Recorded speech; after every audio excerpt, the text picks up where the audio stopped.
conosco e nós vamos comentar, Tayara. Hoje a gente começa, né, o primeiro tema do nosso debate hoje aqui é essa ameaça de paralisação dos ônibus em Manaus. Quando é que será que isso vai acabar em Manaus, né?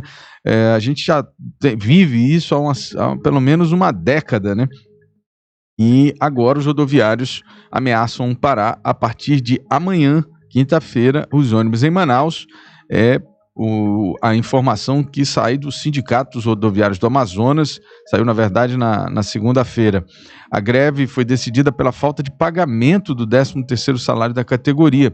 Os profissionais ainda reivindicam a continuidade da função de cobrador, que será extinta pelas empresas. De acordo com o sindicato, o Tribunal Regional Eleitoral, o Tribunal Regional do Trabalho já tem uma liminar determinando a operação mínima de 85% da frota, ou seja, eles devem parar 15% da frota, né, Tayara? Bom dia. Bom dia. É isso como tu falaste, Álvaro. Eu fiz aqui um levantamento e, assim, anualmente há anúncio de greve ou ela acontece. E nos últimos anos, esse período de final de ano, ele é recorrente por conta do não pagamento do 13º. E aí, este ano específico, o sindicato diz que, por conta da pandemia, o número de usuários do transporte coletivo caiu ali quase pela metade, né?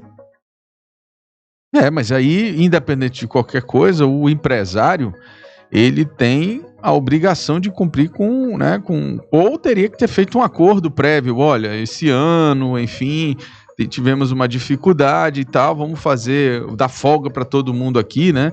Enfim, fazer um acordo de forma que as pessoas também não ficassem trabalhando de graça. Agora, o que me assusta, na verdade, nesse caso, é que o transporte coletivo da cidade de Manaus não é um serviço exemplar. E isso é um dos temas, inclusive, de várias campanhas políticas. Além disso, a Prefeitura de Manaus já deu a eles, né, várias vezes a benesse de ter os seus contratos renovados sem a necessidade de novas licitações, sem a necessidade de colocar em concorrência com novas empresas. E isso é uma benesse porque eles se mantêm no sistema de transporte coletivo da mesma forma que estiveram nos últimos 20 anos, sem a cobrança dos vereadores, isso a gente já falou aqui exaustivamente, sem a cobrança do próprio poder municipal, que faz com que eles coloquem nas ruas ônibus quebrados, ônibus com má qualidade e a sociedade sempre sofrendo. E aí, mesmo com todas essas benesses, mesmo com os reajustes sendo garantidos, ainda que haja aí, vez ou outra, uma intervenção em relação ao reajuste, eles sempre conseguem um reajuste do preço da passagem, eles ainda assim não cumprem com as obrigações. Como você disse, não é só a pandemia, né? Todo ano tem essa grita dos operadores, no caso dos trabalhadores desse setor, em ter que receber, através de muita pressão, o valor do seu 13º salário. E óbvio que o trabalhador, ele, digamos assim, a massa de pressão dele é a interrupção do serviço, né? E isso é muito ruim para a sociedade, porque a gente fica realmente à mercê, né, desse jogo entre empresário, entre patrão e empregado, e o cidadão que está na rua, que precisa do serviço de transporte para ir e voltar, para ir para a escola, para visitar os seus parentes e tal, ele acaba sendo prejudicado, né, com essa lógica que só existe entre o patrão e o empregado do sistema de transporte coletivo. Tu começaste tua fala falando que que cabe ao dono da empresa, né, cumprir as responsabilidades. Exatamente. E foi exatamente a mesma fala que o prefeito Arthur Neto deu no ano passado, na ameaça de greve do não pagamento do 13º. E ali, tu falaste algumas coisas sobre acaba que a população também é prejudicada. Se discute, inclusive, por que não uma greve de catraca livre? Porque, afinal, assim, a população não é prejudicada e sim o bolso de quem importa, né? Que são os donos das empresas de transporte coletivo. Exatamente. Então, veja a lógica, né? De quanto ela é perversa.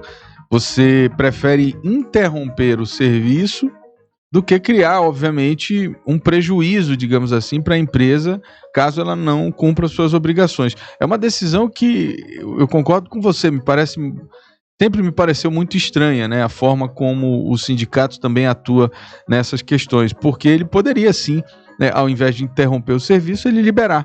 para que as pessoas usassem o serviço naquele dia ou durante aquele período de greve, eles pudessem usar o serviço sem pagar nada. Isso seria, inclusive, muito mais custoso para a empresa, seria uma forma, no meu entendimento, de uma pressão, inclusive, muito maior, né, em cima dos empresários. E ali, buscando um pouco das falas, né, do posicionamento do prefeito Arthur, ano passado a gente teve uma intervenção no transporte que buscava investigar essa tão famosa caixa preta aí, do que está por trás, né? A gente tem ali, pelo menos a tarifa se mantém estável e parece que não há ameaça de aumento de tarifa, né? Mas é uma ameaça dessa paralisação que atrapalha a vida do usuário, né? Da pessoa que sai de casa para ir trabalhar.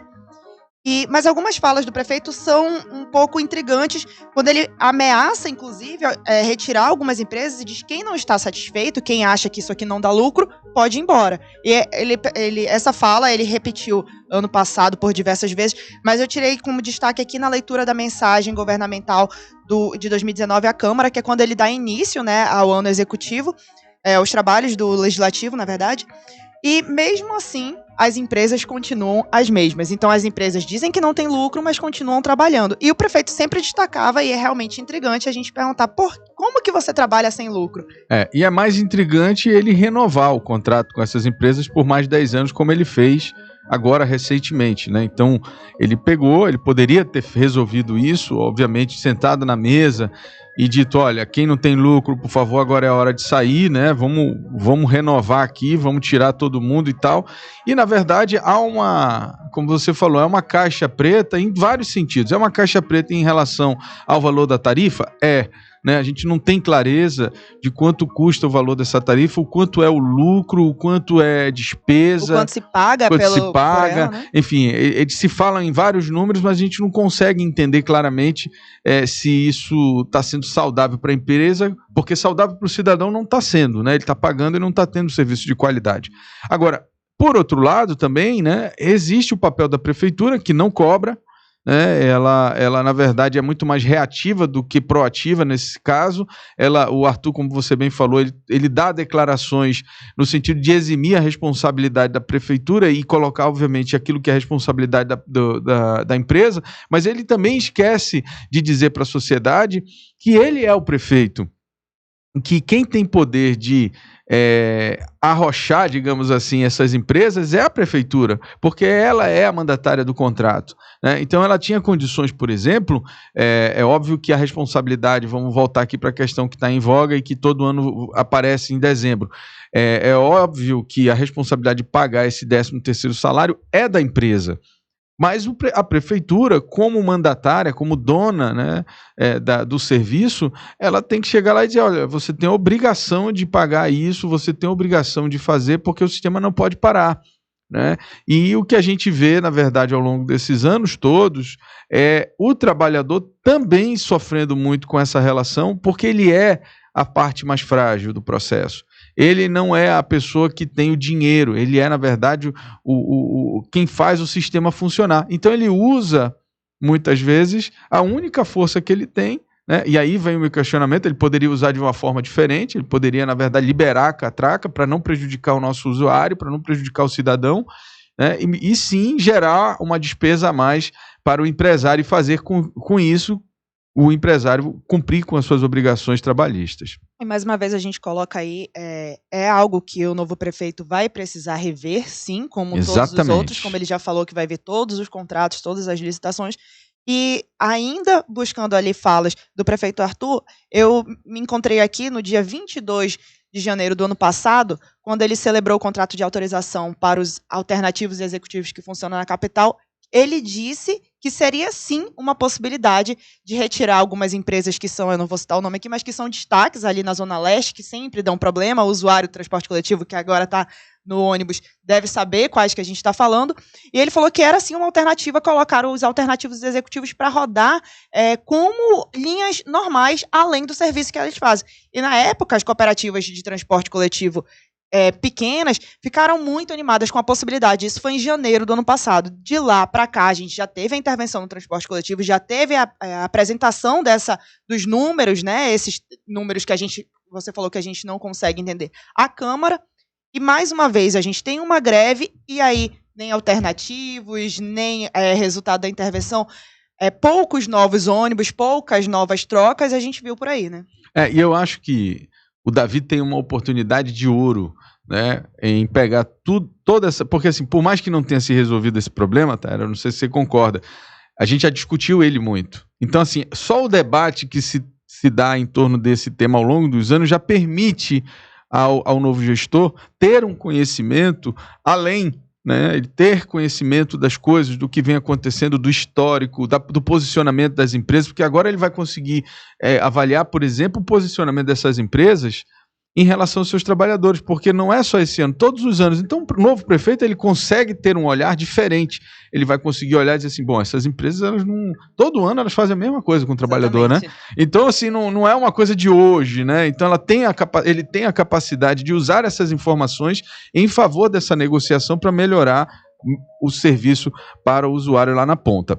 Bom, muito bem. E agora, no apagar das luzes, o prefeito Arthur Neto também amarrou a prefeitura à empresa de coleta de lixo por mais 15 anos. Então, 10 anos a mais para as empresas de transporte coletivo e 15 anos a mais para as empresas de coleta de lixo. Qual é a minha análise aqui do ponto de vista político? Eu entendo que o gestor, ao final de um mandato, ele tem que ter, no mínimo, o discernimento, né, de respeitar a gestão que se inicia. Né? Você comprometer o prefeito que vai entrar com contratos longos, ou seja, que não permitem que ele, por exemplo, renegocie critérios desse serviço, você tira um pouco a liberdade, você invade a responsabilidade de quem está entrando. É o meu entendimento. Eu li agora a entrevista do Arthur em relação a isso, ele diz exatamente o seguinte, quando foi questionado por que ele tinha renovado por mais 15 anos com as empresas de lixo. Ele disse, não tem razão para cortar. Eu vou encerrar, entregar para o novo prefeito uma prefeitura sem a limpeza pública funcionando? Não vou fazer isso. Mas muito bem, ele poderia sim renovar, mas até o início do ano da nova gestão. Ele não precisaria avançar 15 anos. Ou até 1, 2, 5 anos, exatamente, né? Ele fala que razoável. É razoável, fala que 15 né? anos é um prazo normal, mas assim, é um contrato longo, a gente precisa ter ciência disso, né? E assim, é importante que a gente entenda que não são contratos baratos. Só para você ter uma ideia, esses aditivos, na verdade, ao contrato que já existe, né? Então ele está aditivando esses contratos, foram assinados agora dia 4 de novembro. Né? Os contratos foram estendidos até 13 de novembro de 2035. Né? Então, esses aditivos, eles, por exemplo, não especificam se os valores são mensais, são anuais. O contrato inicial, por exemplo, da Tompex, que é de 2003, previa um pagamento de 58 milhões por um período de 5 anos, o que daria aí 11 milhões por ano para a coleta de lixo. Já o contrato da Marquise é de 2013, e previa um pagamento de 30 milhões por 6 meses de serviço, ou seja, 5 milhões por mês. Bom, então essa confusão, né, que você cria ao renovar contratos de forma longa, de forma, no meu entendimento, a ferir, né, o direito do prefeito que entra, seja ele Davi, seja ele quem fosse, né?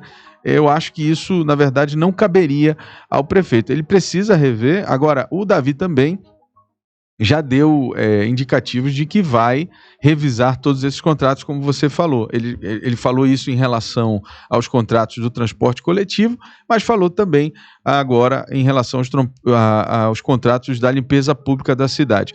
O nosso questionamento não é que precisa ou não precisa do serviço, né? É óbvio que precisa. O que a gente precisa é respeitar, né, o prefeito que está entrando. Então, você vai... Óbvio, o contrato está encerrando aqui na minha mão. Eu não vou deixar de prestar esse serviço para a cidade. Então, eu vou renovar, vou fazer um aditivo de, sei lá, de 1 ano, de 2 anos, para permitir que o próximo prefeito ele possa, sim, enxergar essa questão de uma forma diferente. É um direito dele, né? Então, você joga 15 anos, só para você ter uma ideia, 15 anos, então, no mínimo, 3 prefeituras, 3 mandatos, né? É o mandato do Davi. Até a reeleição, né? O mandato do Davi, a possível reeleição do Davi e mais o próximo prefeito, que sabe Deus quem será, né? Então, assim, é muito longo, né? As empresas, elas já têm, obviamente, a garantia, porque elas já estão no sistema há muito tempo, então os investimentos, enfim, já foram feitos, então não tem essa justificativa de, o contrato tem que ser longo porque eu faço investimentos, já foi feito o investimento, na verdade, hoje ela opera o sistema, então não há necessidade da gente comprometer de uma forma tão longa, né, a prefeitura que se inicia com contratos tão longos. Então eu acho que o Ministério Público precisa verificar isso, né, os órgãos de controle precisam observar essas questões, porque a cidade de Manaus ela já vem muito sofrida com esses serviços. O da limpeza nem tanto, né? Eu acho que o da limpeza é um dos que funciona bem, né? Ele fala, inclusive, na declaração dele, que Manaus é uma cidade considerada das mais limpas hoje. E assim, é verdade, isso a gente tem, claro, né? A gente passa, às vezes, tem um lixo na rua, tem também muita falta de conscientização da população, se gasta muito com limpeza de igarapés, em torno de milhares de reais por mês para limpar, e a população continua jogando grandes entulhos, indústrias continuam jogando lixo poluente, né, nos igarapés. Mas assim, a cidade é uma cidade limpa quando comparada em outros.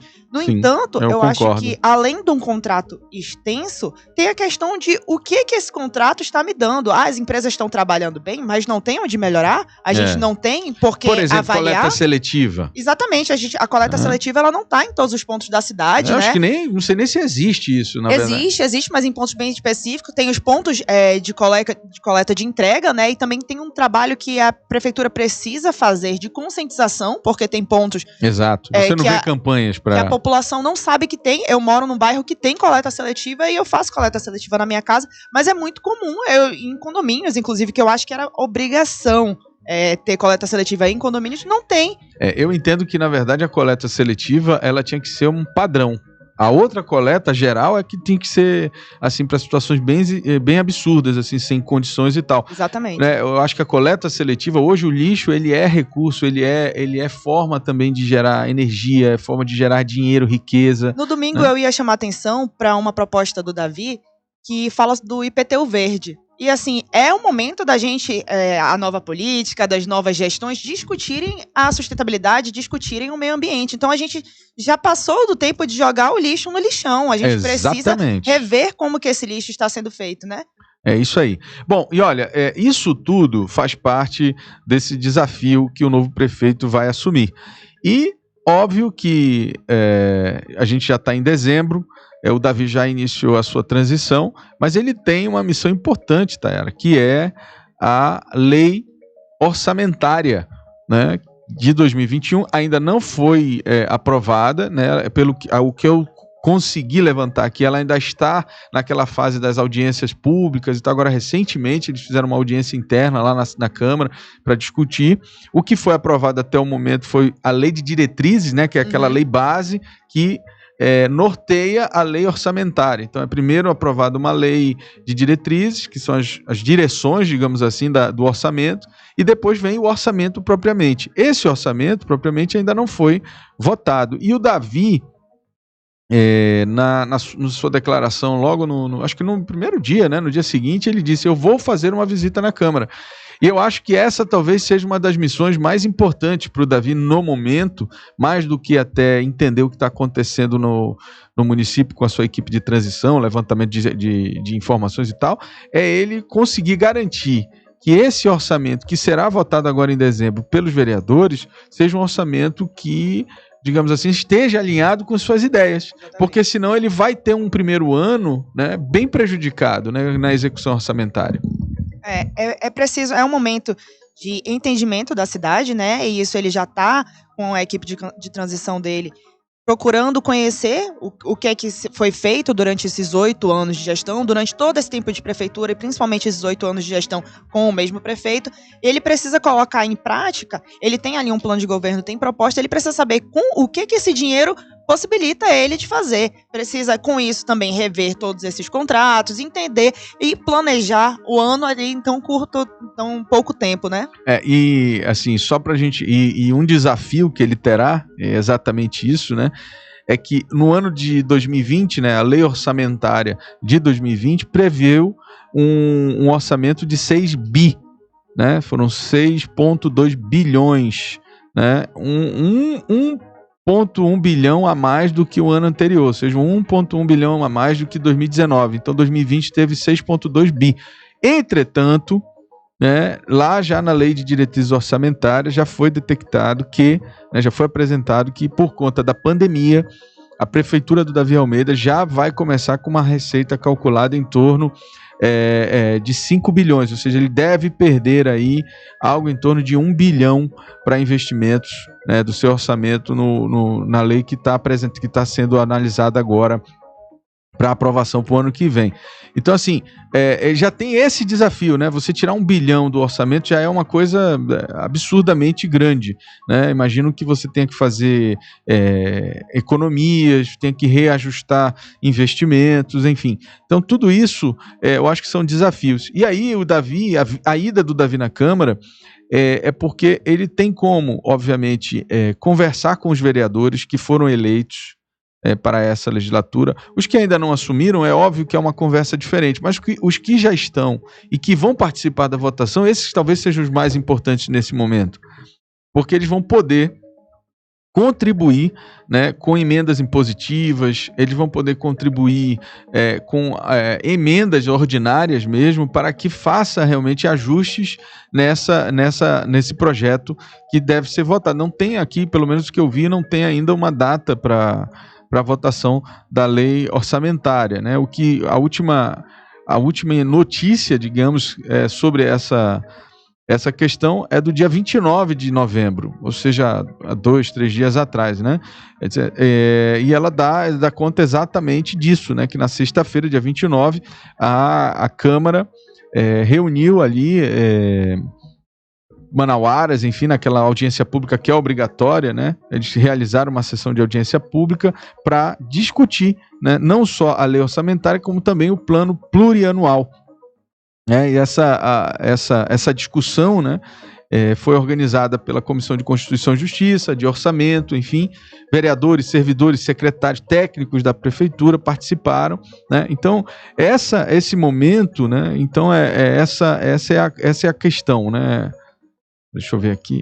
E aí, Álvaro, a gente fala de 1 bilhão, mas ali só para a população entender, ficar um pouquinho mais claro, porque o orçamento da prefeitura é um valor gigantesco, né? Esse valor representa 10% a menos do orçamento deste ano, de 2020. Então, imagina que no ano que vem a gente vai ter 10% a menos em todos os projetos, em todas as ações. Isso tem um impacto. Se a gente achava que tinha que melhorar, a gente vai ter ali um passinho atrás no momento tão delicado que a gente ainda não chegou ao fim, que é uma pandemia, que é algo histórico, né? Vamos aguardar então o envolvimento aí aliás, as evoluções depois dessa eleição. A gente sabe que muitos vereadores pararam, enfim, né? Nós tivemos um processo eleitoral e a gente espera que agora, né, nesse início de dezembro, o Davi Almeida, como prefeito eleito, possa realmente buscar os vereadores e que eles possam ali, a partir desse momento, fazer uma discussão um pouco saudável com o novo prefeito, para que existam ajustes né, da lei de diretrizes orçamentárias para a lei orçamentária através de emendas, para que o prefeito também não tenha dificuldades na hora de realizar os projetos que ele se propõe a fazer logo nesse primeiro ano.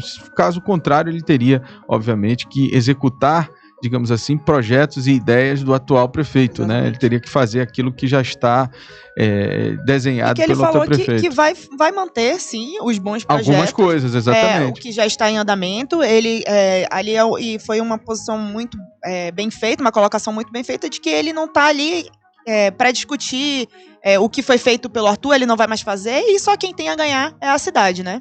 Tá certo. Vamos aguardar, então, as próximas notícias sobre a lei orçamentária, ressaltando essa importância, né, dessa missão grande da equipe do Davi Almeida, nesse momento em que a Câmara Municipal irá definir o orçamento para o ano que vem. Vai aprovar, na verdade, um orçamento já apresentado para o ano que vem. Então, 7h57, a gente faz o intervalo comercial e volta já já.